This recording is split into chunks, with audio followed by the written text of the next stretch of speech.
Bonjour. Benjamin, vous êtes en forme, je crois, hein, vous l'avez montré dès le premier jour.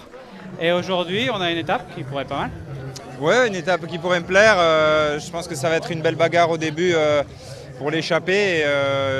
Après, voilà, on est plusieurs dans l'équipe à pouvoir se glisser dedans.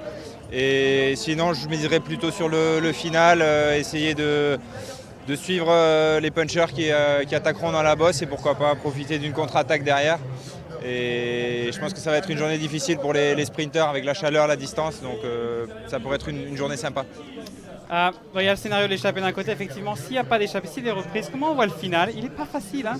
Ouais, il n'est pas facile et s'il y a une échappée qui est reprise, ça veut dire que ça aura roulé vite, des organismes fatigués. Et la bosse dans le final est vraiment difficile. Elle peut lâcher des sprinters et à ce moment-là, si vous avez une équipe comme Alpecin qui a Mathieu Van Der Poel qui est passé, ça va rouler à fond jusqu'à l'arrivée. Il peut manquer des poissons pilotes, des équipiers et pourquoi pas tenter quelque chose.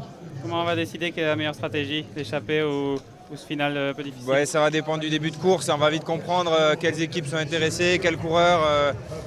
Si vous avez des Rémi Cavagna, des Ben Illy qui commencent à se lancer dans le boulot dès le début, ça peut être une journée très difficile. Qui a les clés de cette course? Je pense que c'est plutôt l'équipe Alpecin et après forcément l'équipe UAE et l'équipe Visma. Merci Benjamin.